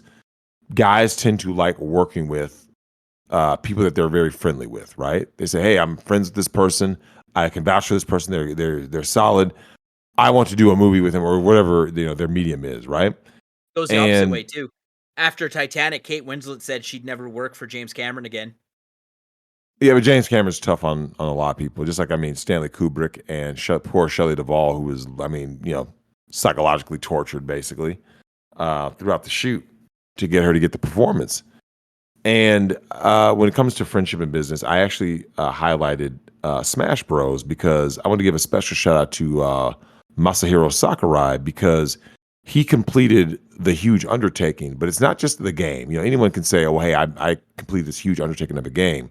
The issue is that the game was made because of his friend and former boss, Satoru Iwata, right? And when a Oh, I guy says, "This is my dying wish," that's deep. I mean, think about it. yeah. You're literally on your deathbed of dying of cancer, and the person says, "Hey, man, I want you to make the ultimate Smash game." Hence why it's called Smash Bros. Ultimate, right? And this is your friend, and this is your mentor, and this is your boss, and yet you took it upon yourself to say, "Hey, I'm going to bring in everybody. I'm going to pull out all the stops and everything." That is something to be commended because at the end of the day, the magic of the game I've always maintained is in all the new characters, right? The DLC, because special shout out to our man Leximus who loves Sora so much, right? Oh. They talked about how hard it. Do you have any idea? They actually said this is multiple threads. They said it was literally impossible to get Sora in the game, right? Due to all the red tape, right? Disney, Square Enix. How do you get him? Put him in the game. How do you fit him in? This was the common stigma, right? The common stigma amongst people were, "Hey, he's not going to be in the game." Well, then all of a sudden, yeah, y'all should look at the Adam Sandler movies. Yeah, Adam Sandler used a lot of the same guys, right? Rob Schneider. That's because no one else will work with him. Yeah, His it movies could are be. shit. Yeah, they are. They're garbage. When you said Smash Bros, I thought you were referring to your Smash Bros. Hey, Oh, phrasing. I was like, wait, we're doing shout outs to your Smash Bros. yeah, right. Well, this stuff is important because I mean, at the end of the day, it's a celebration of gaming, and when someone says, "Hey, why should I allow you to use my character of Snake in your game?" This is all business. Hey, this we're gonna add exposure. You get more money because now people are gonna be more apt to play your game to know what game this guy comes from. Maybe Your you'll sales push go them up. to Metal Gear Survive. Oh, Never happened. but yeah, you don't have to worry about that. But the biggest takeaway from these kind of arrangements is that both sides are getting mutual gain. This is the nature of a business relationship because all relationships are both supposed to be what? And this is the reason why I give a special shout out to Nick and Lady Rackets is because he uses that expression, you can't do this whole 50-50. It has to be 100-100. Because if both sides are giving their all, they don't have time to have an OnlyFans. They don't have time to look for a side chick in a hotel like Kobe Bryant did. They don't have time to do all these, other things because if you're giving your all, you just don't have the time, energy, effort, resources to expend elsewhere, right? And I look at this like, with the impact that going forward that social media has, right? Social media has an impact on all these. It has an impact on our familial relationships. It has an impact on our business relationships, right? And all of this is for better and for worse, right? It has an impact on, the fact that here we are romantically. Hey Tim, do you know how we got to a point where they're saying that you don't love your girl unless you buy this $8,000 ring? How did we get there? Who's telling you to do that, right? No, You got marketing the companies. Diamond Company. The diamond companies, right? Diamond companies, remember, they go to a marketing firm to ask, how do we get someone to spend $6,000 on a useless rock? Hey, I know. We're gonna do this. Every kiss begins with K. And they have all these little things on. You're going, Oh, yeah, that means I really care. This is a shaming tactic, right? But from a business standpoint, this makes perfect sense. Remember, simps are very good for business. Absolutely. If you're into flour, jewelry, Yep. chocolates, Chocolate, well, restaurant home biz. decorating, IKEA, right? If you're in any of those businesses, simps are great for business. Oh, You might absolutely. be a simp. Well, if you were to go out, this is for any guy out there, go out on Thanksgiving, right? Not Thanksgiving, say Valentine's Day. Just go out on Valentine's Day. What do you tend to see? A lot of money being spent. Well, in yesteryear, right? Not as much now because, of course, those days are fast coming to a close. Well, a lot of money being spent and a lot of divorces and breakups. Yeah, yeah. Goes both A lot ways of on that one. de-violence cases. Well, I mean, that's HMTs. or HMTs. Well, Valentine's Day in a nutshell. Statistically, I want to know, is Valentine's Day the statistically highest day for an HMT? I wouldn't be shocked. I I would wouldn't be not be either. shocked. That and Christmas. Yeah, yeah. Well, because Well, Christmas is actually, no, I would static. say no, Boxing Day. Boxing Day, the day after Christmas. Oh yeah, after the after like the heartwarming moments have ceased, people start to Yeah. realize how much they hate each other, and then things escalate. Well, I mean, the impact of social media that it's had, and also just the internet in general, right? And this is all technology based. And what the reason why this is so important with the impact that it has, I mean, think about it, Tim.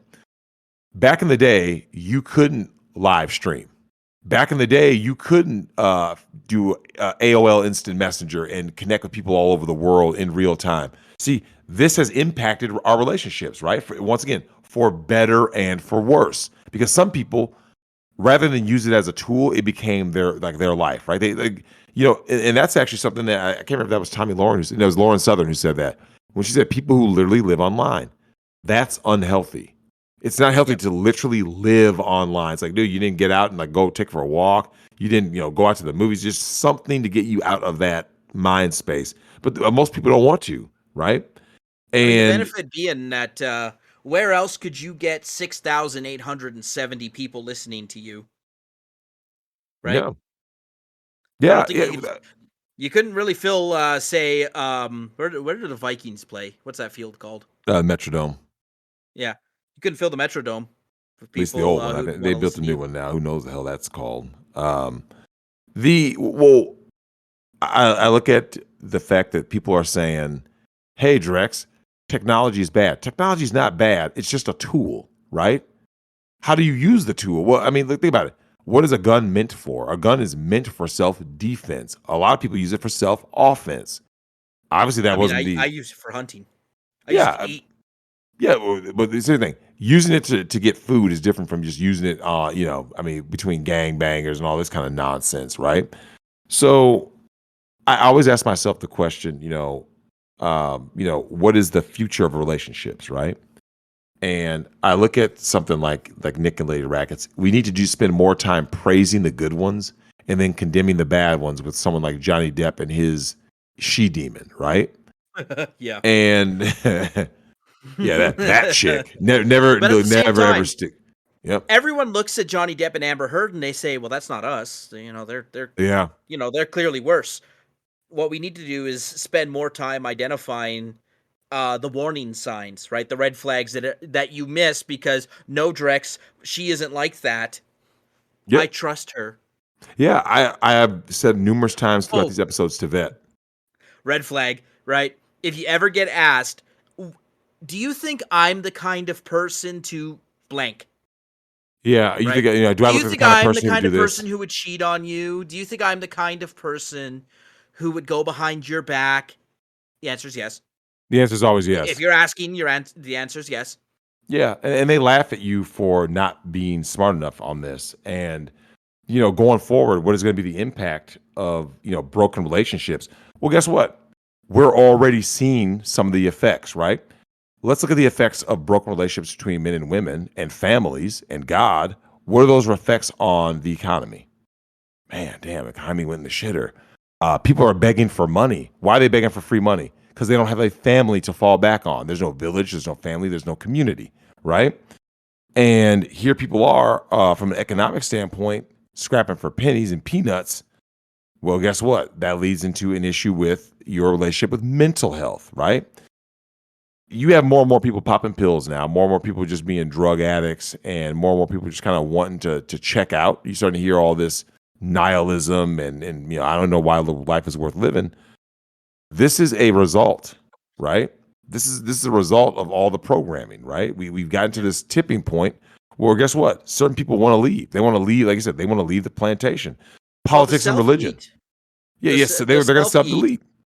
the self yeeting is it's like HMT but for red pill, right? It's again where fantasy meets reality, and you can't deal with it properly, and Yep, that's where that.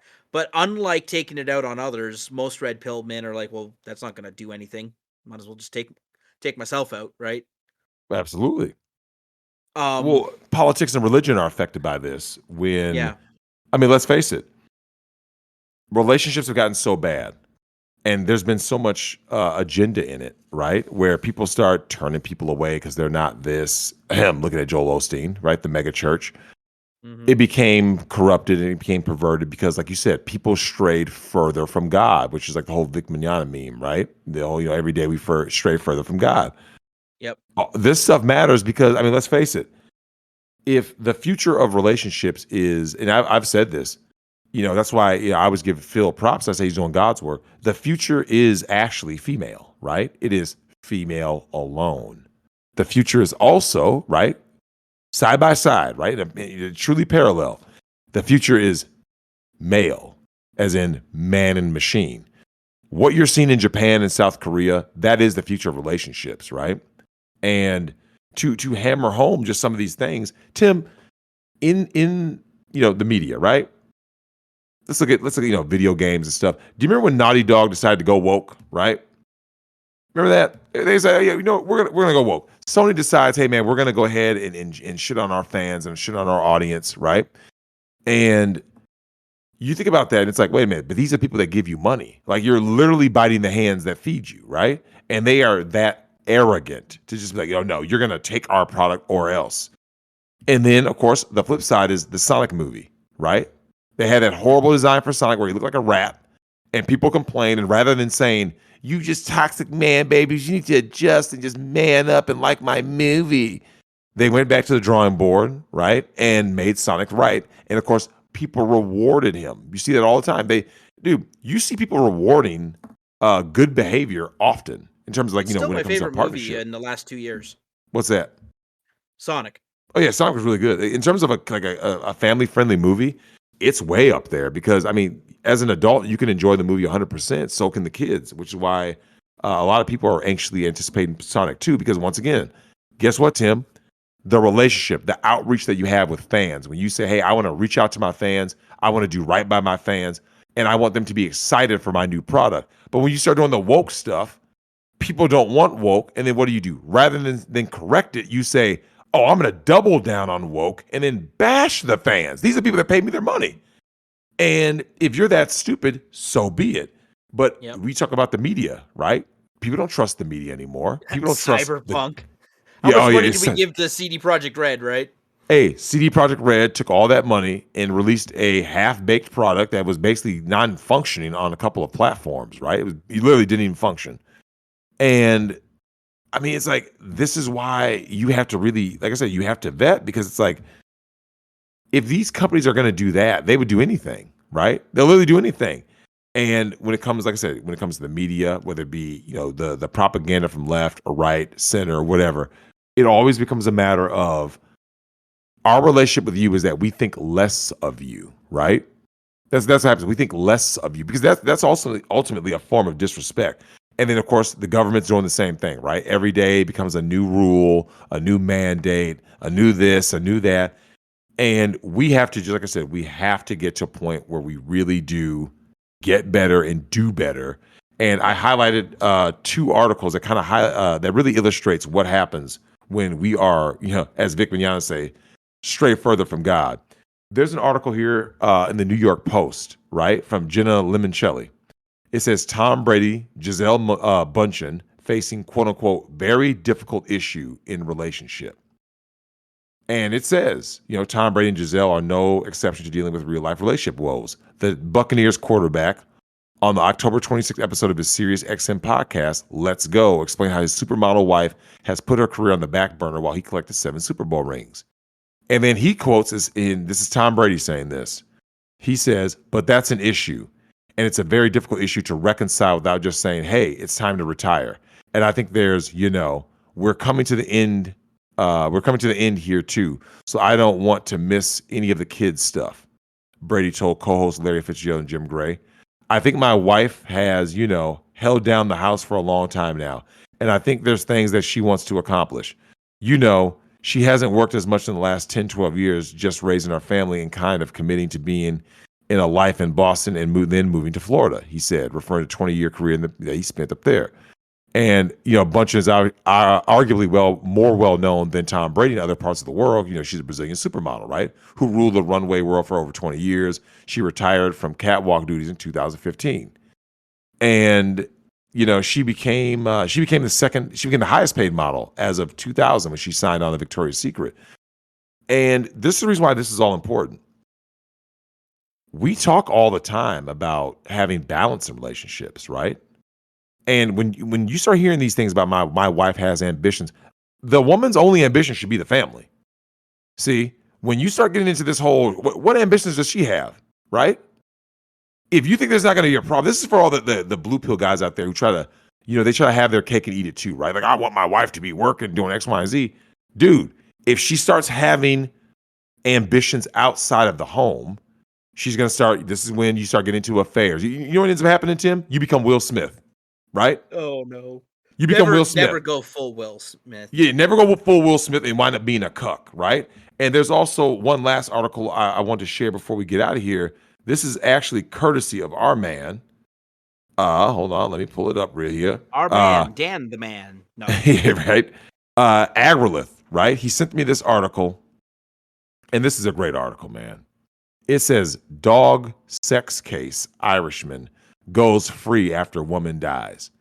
An Irishman who organized a bestiality sexual encounter with his dog and a woman he met online has avoided jail after the woman died after intercourse with the dog. I don't even need to read the actual article, right? I can go on and read you, but you guys can just hear that. So a man is having a woman come over so that they can do bestiality acts with a damn dog. She winds up eating herself by taking dog schlong, right? Once again, Tim, when you don't have a relationship with God, you wind up here, right? You wind up doing degenerate animals, right? She's on all fours thinking, like, I wonder how I got to this moment. Yeah, that's what I'm saying, though. How did I get here? Do you remember what I talked about, right? Romantic relationships, right? They have to be healthy. Familial relationships, right? They don't have to be perfect, just healthy relationships, right? Yeah, who wants to bet that she had a healthy, productive relationship with her father? Yep. How else do you wind up getting smashed by a dog, though? Seriously, like that's not normal behavior. Well, she was a white woman, though, right? That's what they do. It's always it was in Ireland. And here's the thing, though. Once again, friends. When I always hammer home that your friends are going to tell you what you need to hear, not what you want to hear. You should have somebody checking you, like, yo, bro, this is not acceptable. You see what I'm saying? Like if they got wind of that, they would have like, oh yeah, we're not doing that. But they don't. And this is where you're left with. At the end of the day, figure out what relationships you have with people, make the right choices in those relationships, both in vetting them, fostering those relationships, and sticking to a plan to do what? To better them. That's why you have to compete for the best. You compete for the best friends, compete for the best bride, compete for the best husband. You compete for these things, right? You compete for the best job. If all you're going to say is, I just want all my relationships to be perfect and just to fall into my lap, it's not going to happen. So go out there. If you want relationships with other people, compete for them and do right yourself. Make yourself an asset to someone who has you in their life. And yeah, that's all I got for relationships, man. We'll have NCAA Cat on next. Was about so in what an we're hour. gonna do is this is of course the late recording of episode 48. We'll get this out as quick as I can get it. We're recording episode 49 tonight with Kat. I'll get that one out early as kind of a sorry, to you guys. So watch for that to hit the feeds pretty quickly. Of course, if you, I've been saying this for the last month.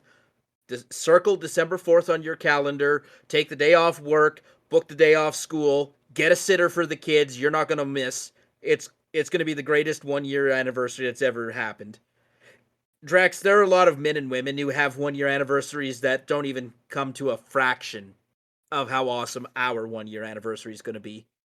Oh no, nothing beats having the legend himself, Duke of Ghetto Gaggers, coming on. Of course, I'll be in England with Phil, barring any stupid, uh, you know, any weird weather delays with all the airplanes. I don't know if they. I don't know if London tends to get bad weather in early December Nope. like that, but But anything can Canada happen. does. Yeah, But yeah, yeah. We Canada do. does. Yeah, yeah. Minnesota does, but I don't remember London's weather being too bad early December. Like No, not it in just terms of. rains and is Yeah, yeah. cold You get all rain, the you'll time. get some cold and wind, but not crazy blizzards and all that. But anyways, of course, I show up there and there's going to be fucking the blizzard of the century there. But yeah, circle it on your calendar. December 4th. It's going to be the greatest show of all time. Uh, God, what else do I got for announcements? Oh man. Oh, and I got a fuck ton of emails too because we've been neglecting the email bag. Have you, Drex? Have you heard of Yuri Bezmenov? Yeah, he was a former KGB guy who warned Americans about communism and socialism, but no one wanted to Oh, listen to him, and now here we are. and Yep, here I'm we aware are. of the guy. Okay. Someone sent an email just saying, had you ever heard of him? He sent us a link to one of his videos, but Oh yeah, I, yeah, I'm definitely I aware of the like the guy. guy already. Yeah, yeah, check him out if you guys don't know, man. Check out his videos. He talks at length about some of the things that I've talked about, which is it does take 20 years, which is roughly a generation, to indoctrinate, and once you do that, it just spreads like cancer, right? Get woke, go broke, and that's why YouTube creators have that relationship with their fans, where they say, "Hey, man, watch out for this," or pay attention to that. You need that. Uh, I've also got someone emailed us a military hurt feelings report. The hell?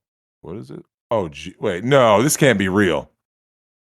No, it's obviously But I was about to. fucking around, right? But That's hilarious. there's a couple of things here. Yeah, date feelings were hurt, time of the hurtfulness, location of the hurtful incident, NCO or officers sympathetic to the whiner. Yeah. Reason for filing this report: I'm thin-skinned, wimp. I have woman man like hormones. That's weird. Crybaby, I want my mommy. The weather's too cold. I didn't sign up for this. Also, they used the wrong two there. Yeah. Come on. Tell us in your own sissy words how your feelings were hurt. I We as the like it. army take hurt feelings seriously. If you don't have someone you can who can give you a hug and make all things better, please let us know, and we will promptly dispatch a hugger to you ASAP. In the event where you're unable to find a hugger, we will notify the fire department and request that they send fire personnel to your location. If you're in need of supplemental support upon written request, we will make every reasonable effort to provide you with a blankie, a binky, and or a bottle if you so desire. Someone sent that to us. I thought it was pretty cool. That is Pretty something, funny. man. I do like that because that's basically where we're at, man. Yep. I mean, the school system has. I mean, here's the thing: the school system didn't fail. It's just that their goal was different than the goal of anything that is remotely good and wholesome, right? Like, so they did succeed, right? Remember, if you are out there and you're in the deep state, you're the elites, and someone asks you how, is the public school doing a good job? You're going, it's doing a great job, right? Great job, Yep. The most successful indoctrination program ever conceived. ever, Um, bar none. we have a email asking for writing advice.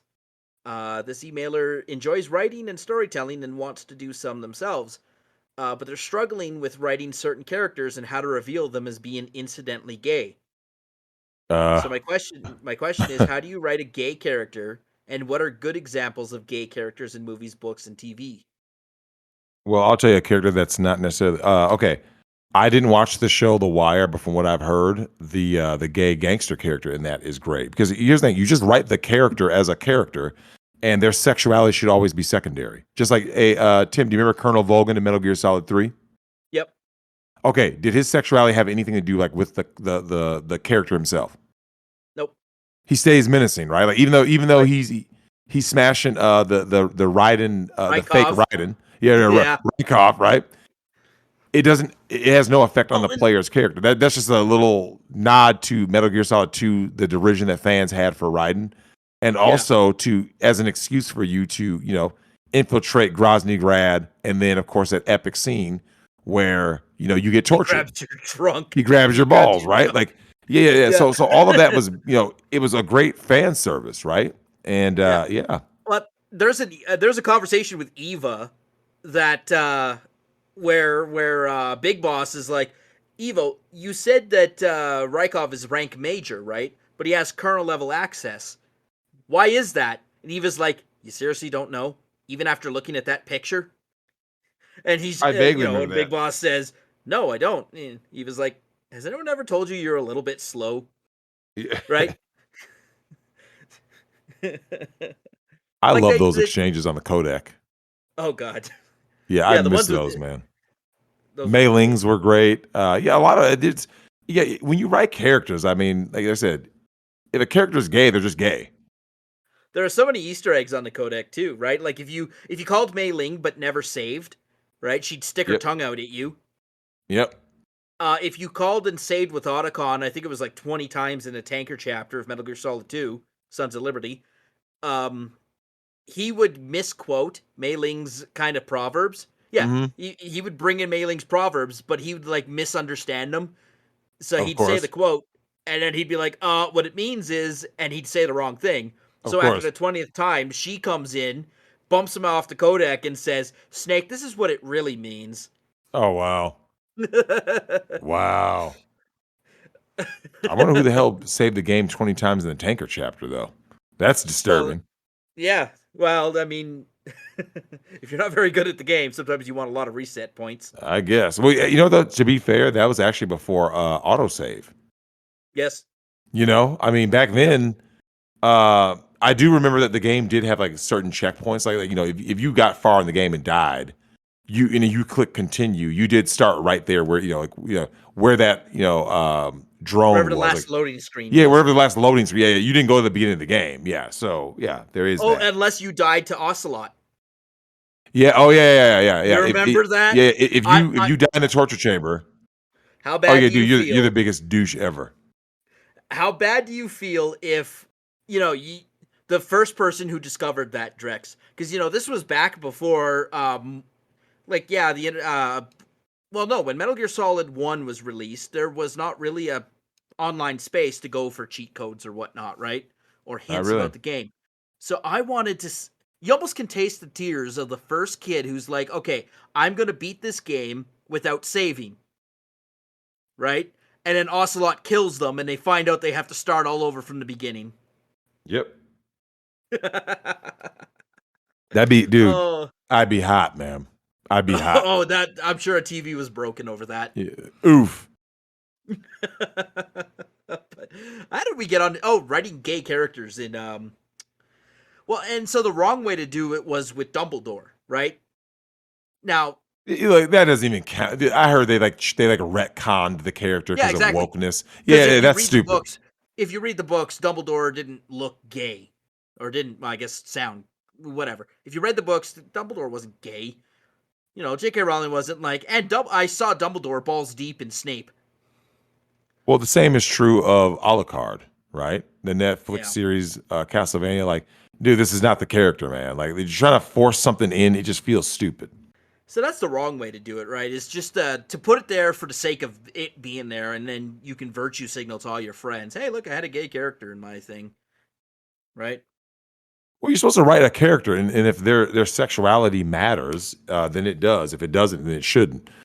Never write a character being like, this is my gay character, or this is my Asian character, or my black character, or my Yeah. woman character, or whatever. It's like, you just write like, you should write a character, and that's just the character. Like if they are bi, it is what it is, A or lot of gay. characters are based off people you knew in real life, right?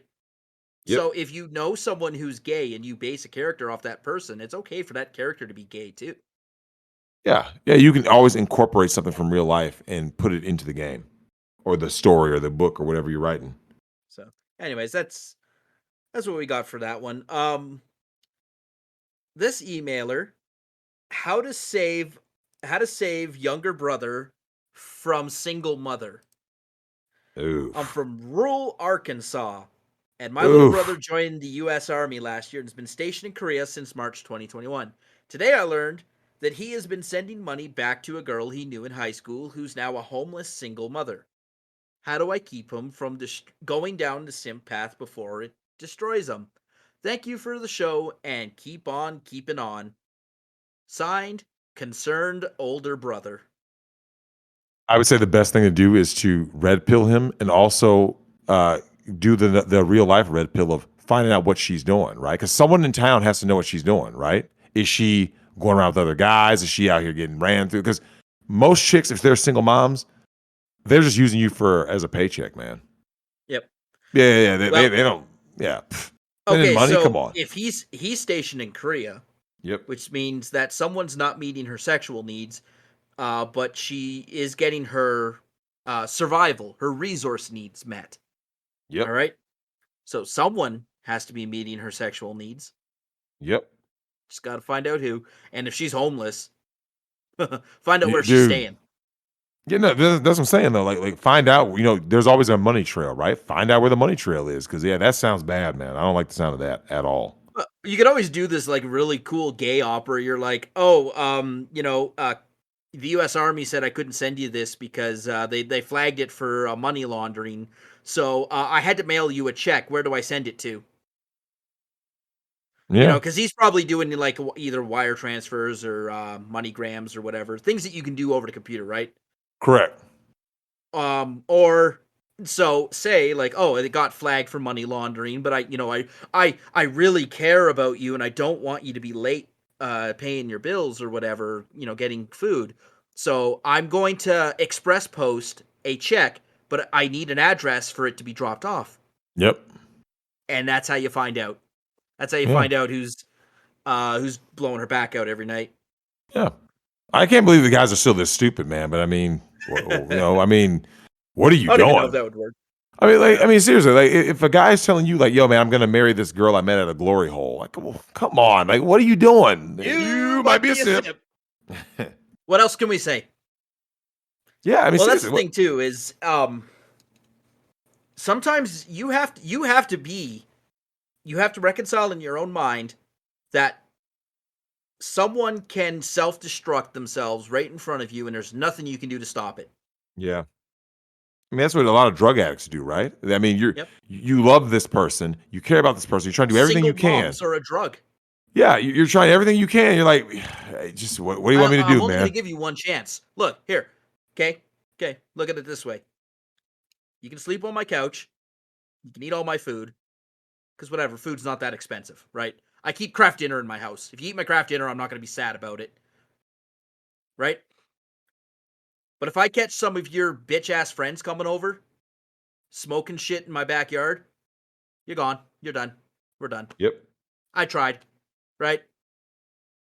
Yeah, because fucking copper, a paramedic found you face down in the pavement, right? Gave you some Narcan, and you told me you were gonna get clean. You don't want to be like this. And then what do I find you doing next week? Fucking smoking crack again on my couch. You're out. You had one chance, and that's it. And I only gave you that chance as a courtesy because you're my friend or my family member. Yep. And if they don't want to do it, then you got to move on, man. This whole idea of expending all your resources and time and energy and effort and just not getting nothing but heartache and disrespect and relapsing in return. I don't know. That to me just sounds like a one-sided relationship, which is why I always bring up Nick's saying that it really did stick with me to give 100. The person on the other side of that, Tim, is not giving you their 100, right? They're not giving you their all. They don't care. Yep. Whereas here you are giving your all. So that sounds like a 100-0 relationship, maybe a 110 relationship. Like, that's not a good deal, man. Bad deal. Well, hopefully you got some good advice out of that. You got a really kick-ass username, by the way. I hope that's your real name. It looks Native American. Looks like a Native American name. Um, What? Oh, I like this email. I'm glad we were going to get to this one. What's up, Drexel and Tim? I recently turned 18 and I'm going to a Canadian university. I have been listening to your show and one day hopes to support you. I wanted to get your opinion on me going to university.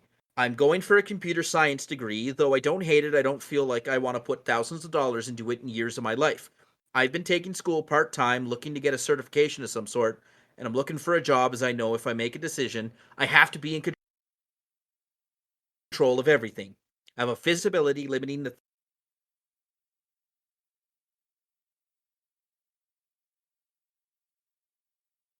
things that I can do, and my parents, along with, I would set a bad example for younger siblings. Have any advice? Tim would also be appreciated since he knows the Canadian system. And P.S. If I have unrelated questions, should I put them in all in one email or separate one? Some people email us multiple times each week. Just throw them in separate ones, and that way it helps me. Um, I can put one off for a week, or I can do more than one if we're a little short or thin on them. Um, the thing with Canadian university, especially if you have a disability, is that the generous tax credits you get essentially mean that you're putting life on pause. And it does look like he's getting his way paid through. Oh, So, okay.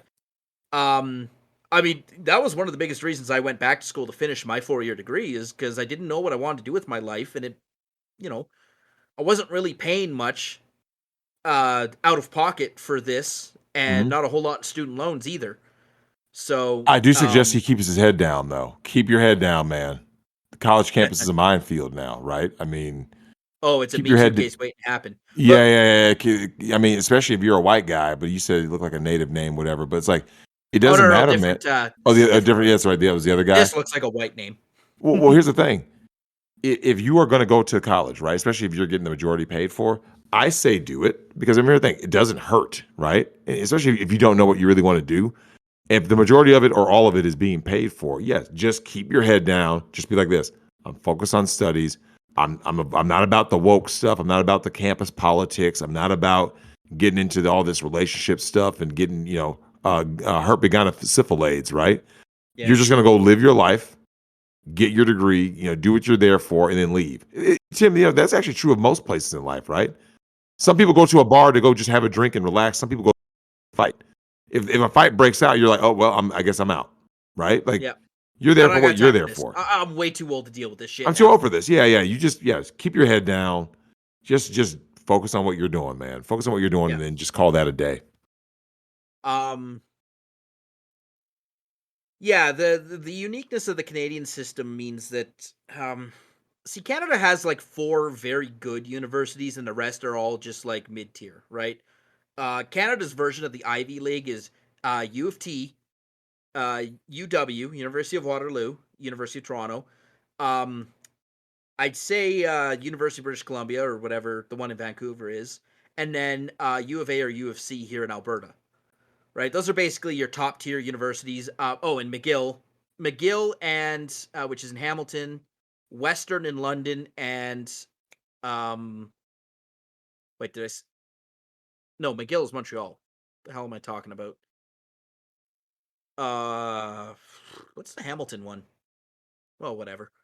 Anyways, those are top tier. Those are the ones where you're gonna find the most problems, right? You're gonna have the biggest divide between the tryhards, the people who went in with their honors and make the rest of you look bad, and also the highest rates of Me Too and hazing rituals and whatnot. Many of Canada's big cities have smaller universities. Um, they're not community college level, so well, a good example is that Toronto has Ryerson University or York University. And then, of course, the big famous one is University of Toronto. Mhm. So, one of those two smaller ones would be a better option. You can get the same education, same degree, the professors, smaller classroom sizes. So, you get to know the profs really well. University is an excellent time to build a personal network. People you know who go on to get jobs who can help you get a job, right? So Always. that's exactly what I did with my 4 years in college. Is I built a personal network.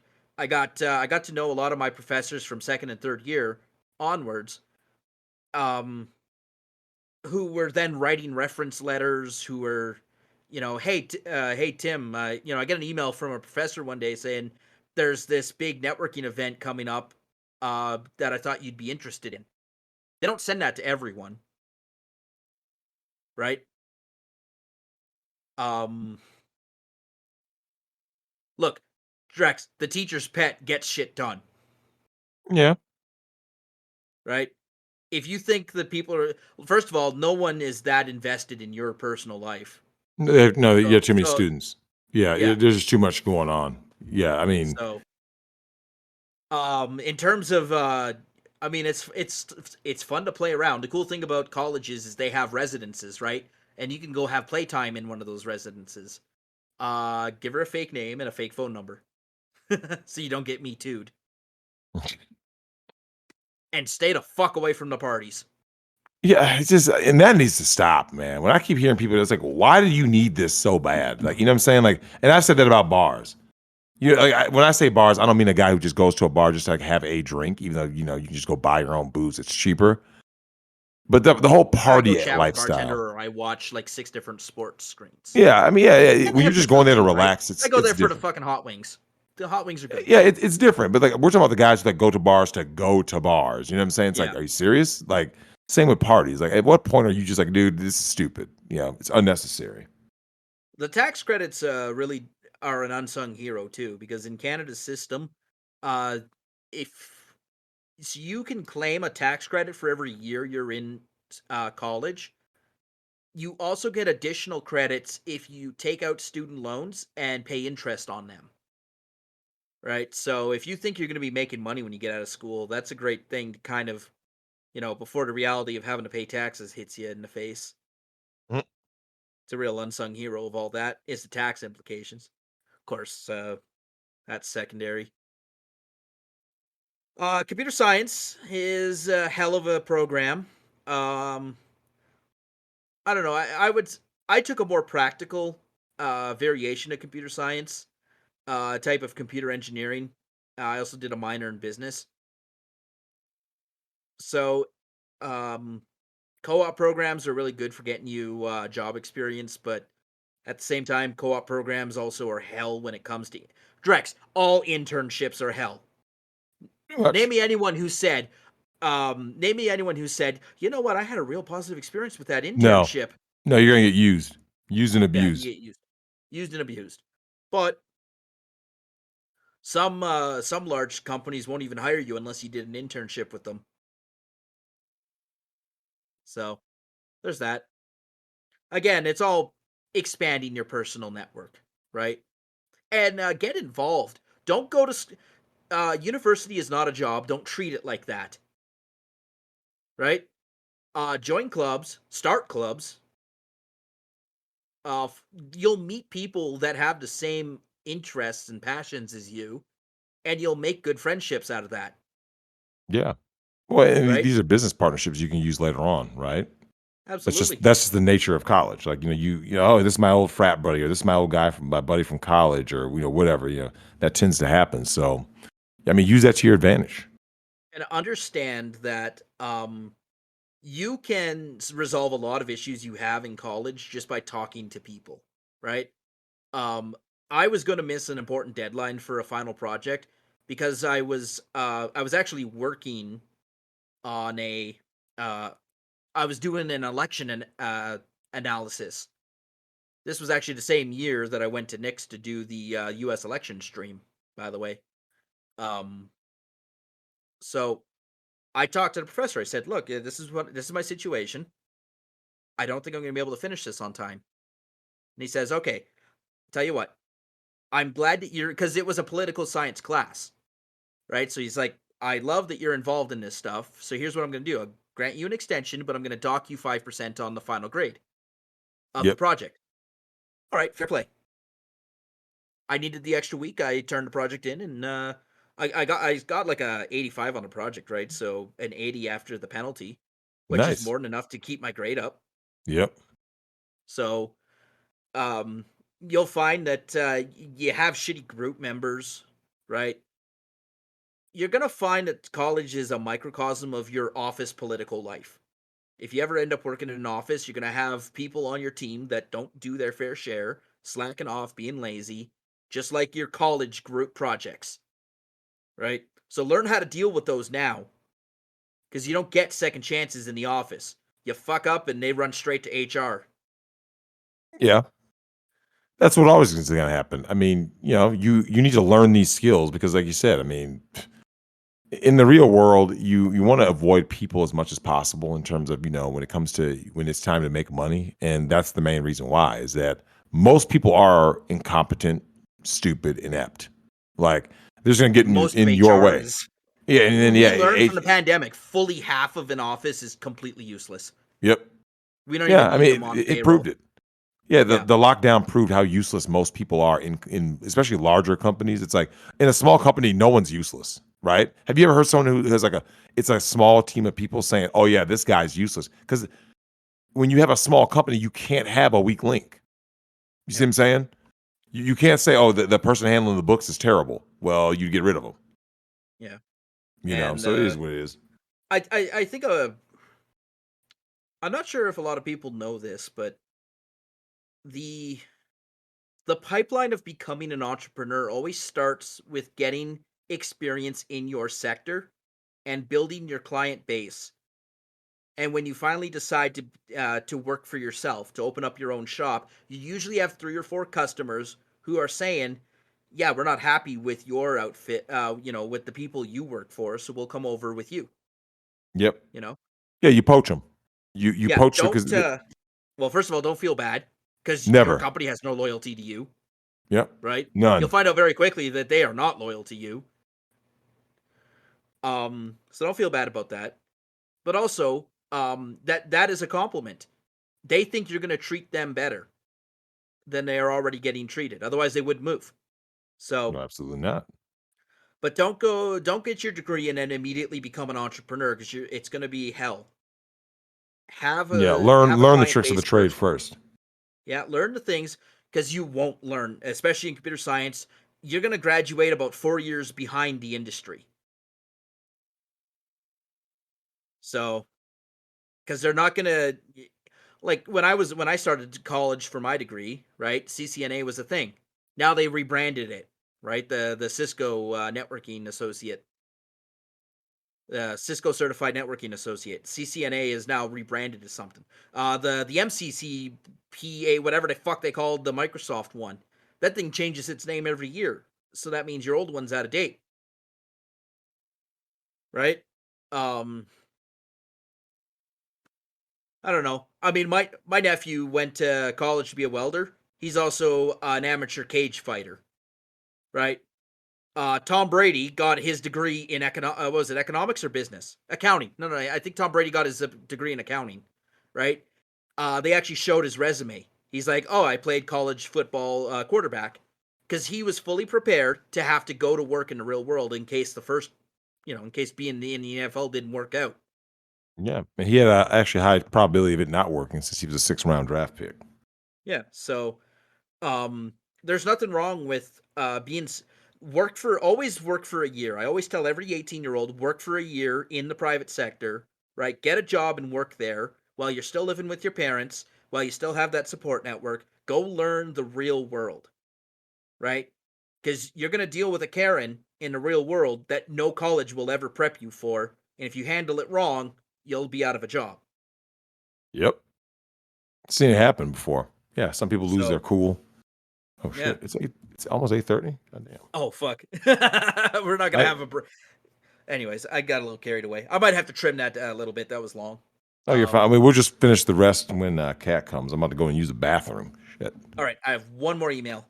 All right, go ahead. Uh, I think the reason why most of what you guys says resonates with me is that a good bit of it, not all, is derived from biblical principles. For example, men need to get their shit together. No hymen, no diamond. Beware the thoughts. I was thinking a good bit about what Phil said about female nature after the fall of Genesis 3, or after the fall in Genesis 3.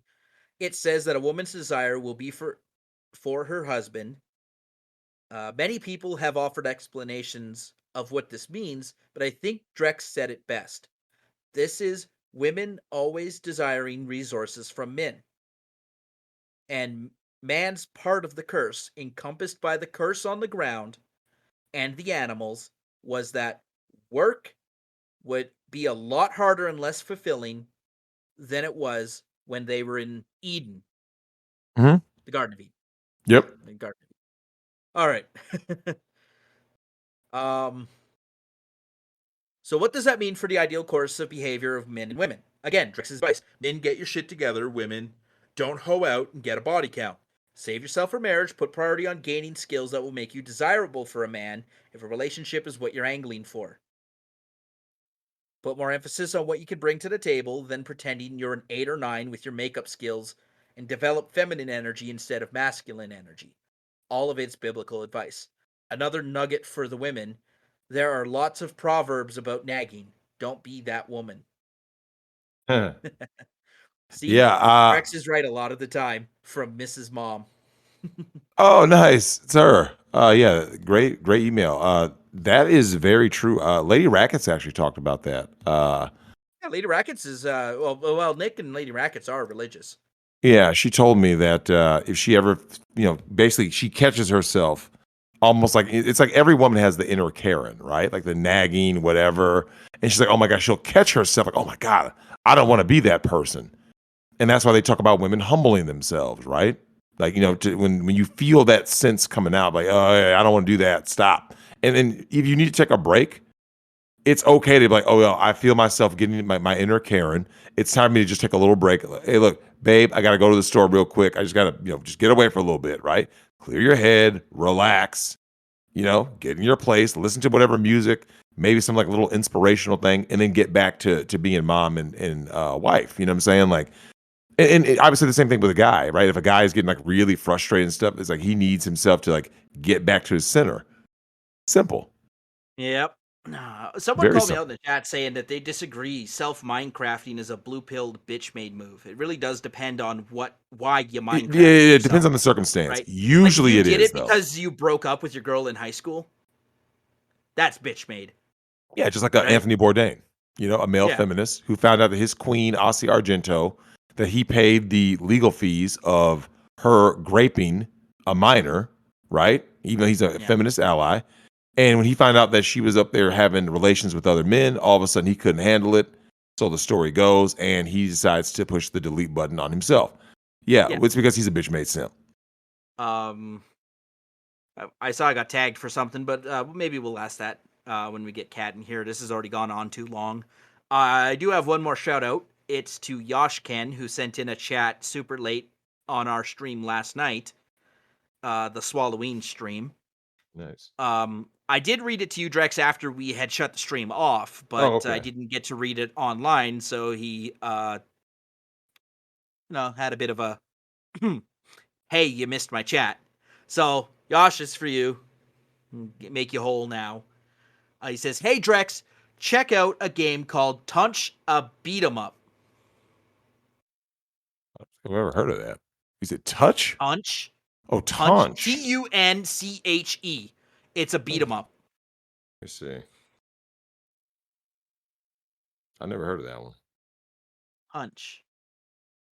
Tunche? It might be the accent because he doesn't have a French keyboard, so it probably couldn't put the accent in. Yeah, tunch. Yeah, I've never heard of this one. Tunche? I don't know. I like the What is it little. for? Is it for It's PC, for Switch? everything. It's got Switch, PS4, Oh, uh, maybe we'll get it for your Windows. Switch. Let me check on something. It says it's a charming hand-drawn action game with roguelike elements. Team up with your friends or play solo. Choose from 5 unique characters and restore peace in the Amazon rainforest. That Huh. kind of sounds like Hades in a way. Oh, does it? Yeah, I've heard of Hades. Never played it though. Well, we did. We watched the Hades trailer for when we did our E3 review. Hmm. All right. Well, okay. Let's. Holy shit! This was a long recording. Let's wrap this up. Drex, any final thoughts? None. All right. Thanks for joining us, everyone. Again, sorry it's late. Producer Tim's super gay. Yeah, we get it. Check us out, youtube.com/Migtown Podcast, migtown.tv/@symbol Migtown Podcast, patreon.com/Migtown Podcast, subscribestar.com/Migtown-podcast. You know how to find us. You know where to get us. Everyone have a great week. Stay frosty. Stay toxic. Peace.